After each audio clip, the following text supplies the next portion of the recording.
All right, hello you guys. It is me, Dr. Hall, and today we are going to be taking notes on our flipbook, and this is your EdPuzzle video that you're going to use to take the notes while I am not here or if you are not here.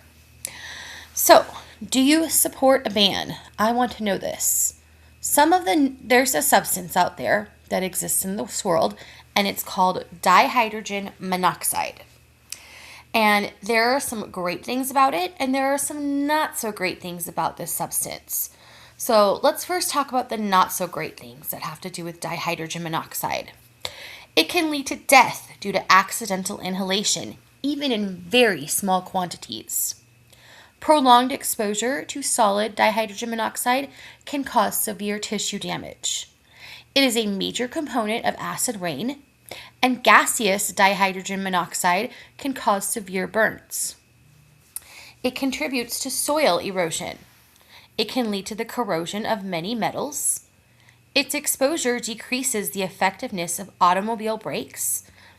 It's found in biopsies of precancerous tumors and lesions. And finally, it's often associated with killer cyclones or tornadoes in the US or elsewhere. However, even though there are all of those known dangers of dihydrogen monoxide, it continues to be used daily as an industrial solvent and coolant. It's used in nuclear power plants. It's used by elite athletes to improve their performance. You can use it as a spray on fire suppressant and retardant, so it helps prevent fires. It's used in community swimming pools to maintain chemical balance. In pesticide production and distribution, because we don't want pests in our foods, right? It's an additive to food products. It's found in cough medicines and other pharmaceuticals. It's found in spray-on oven cleaners. And it's also found in Formula One race cars, but its use is regulated by the Formula One Racing Commission. And it is also a target of ongoing NASA planetary and stellar research. So I want to know, do you want to keep or ban dihydrogen monoxide, and why? All right, let's get into our notes. So our notes today are on the flap of the flipbook called Binary Compounds Type 3. You are going to set up your flipbook page so it looks like this. You have 3 columns this time. They're going straight down. Covalent bonds and molecules in one column, naming covalents in the next column, and you are who in the final column. All right, and of course I said this is binary compounds type 3. So, here's my new joke. My name is Bond, covalent bond. You'll be able to understand that these are covalent bonds, binary type 3. We're going to learn what they are and about their nomenclature, how to name and write formulas. Covalent bonds and molecules. Covalent bonds and molecules occur between nonmetals. That word co means together or sharing, and valent means for the valence electrons. So in covalent bonds and molecules, valence electrons are shared.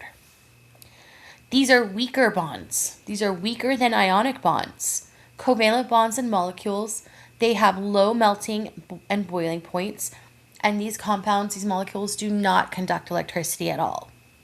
But just like with the other types of bonding that we had, the ionic bonding, these atoms need to follow the octet rule. And instead of transfer of electrons, they will share valence electrons until they reach 8 valence electrons. You can draw either picture or both of the pictures into your notes. This first picture is a picture of a diatomic element showing you shared electrons. And the second picture is showing you methane with the carbon and hydrogen atoms being shared. So you have the electrons from hydrogen in red and the electrons from carbon in blue. And they are shared so that the carbon atom is experiencing its octet.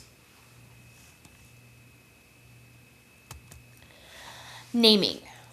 So this is going to be in your second column. Since covalent molecules do not involve metals, we do not need to consider their charges when we name the compounds or molecules. Instead, as you learned in that exploratory activity, we use prefixes to specify how many of each atom are in the molecule. But because these are molecules or compounds or binary things, you still add "ide" to the end of the second atom's name.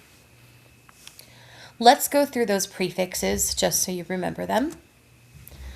You do have to remember all of these, but you will have your flip book when you do take an assessment. 1 is mono. I think of the word monologue when I hear the word mono. 2 is di, like you're dissecting something, you're cutting it up in half. 3 is tri, like a tricycle or a triangle. Tricycle has 3 wheels, triangle has 3 sides. 4 is tetra, kind of like Tetris, and Tetris has 4 shapes. Tetra. 5 is penta, like the pentagon has 5 sides. 6 is hexa. You know hexa has 6. A hexagon has 6 sides. 7 is hepta. 8 is octa. We know that, like octagon. 9 is nona. And 10 is deca, like a decade or a decathlon. A decade being 10 years and a decathlon being something that has 10 events. So you do need to know these prefixes. All right, third column. And you are who? So let's first do N2O5.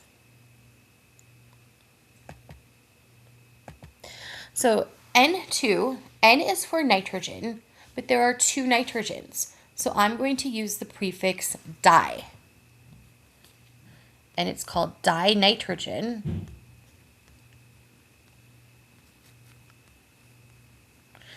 And then O5, there's 5 oxygens, so I do need to use the word pent.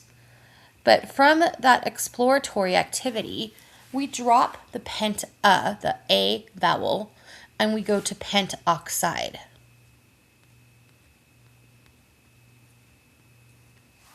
So this will be dinitrogen pentoxide, not pentaoxide. You ready for your next one?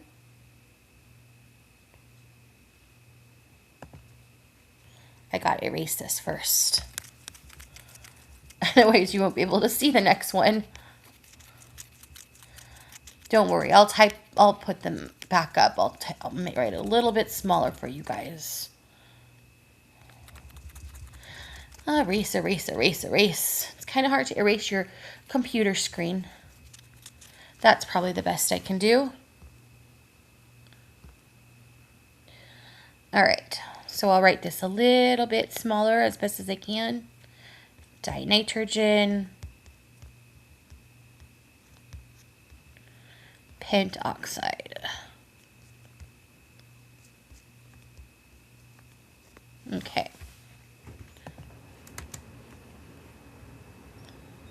Take this off of pen mode and go to cursor mode. Okay, the next one. Hey, you know this one already. CO2. We breathe this out. So what is CO2 called? Yes, it's called carbon. You don't need to use a mono on the first one, but then 2 oxygens will be dioxide.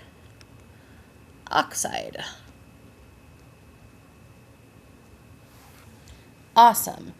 So remember, when the first one just has 1 element, you don't need to use that prefix of mono.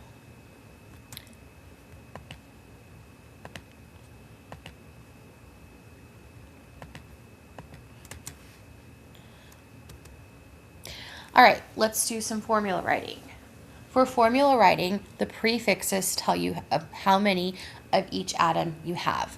This makes it super easy because you just need to put the symbol for the element and how many you have. So for dichlorine monoxide, di means 2 and chlorine symbol is Cl. So I'll write Cl2. Monoxide, 1 there's an oxygen, and mono means one. So Cl2O. And I don't need to write 1 after the O because I know that there's only one O if I write Cl2O. Okay, finally, carbon tetrachloride. Okay, carbon, there's no prefix on that, so I'm just going to write C. But tetrachloride, that's Cl, and tetra means 4. So it's CCl4. What do you guys think? Pretty simple? Okay. All right. Well, moving right along. Actually, how do I trash this? I think I hit delete. Oh, no, not delete. I want to trash this text. All right, let's erase all this stuff that I wrote on here again and go through your last slide. Okay, trying my best. It's very hard to delete off a laptop when I'm just touching the screen, so bear with me. All right, let's go back to that substance that we talked about before, dihydrogen monoxide. So dihydrogen monoxide, how would you write the formula for dihydrogen monoxide? You have 2 hydrogens and 1 oxygen, so it is just water. H2O. How many of you wanted to ban water at the beginning of this EdPuzzle video? Shame on you.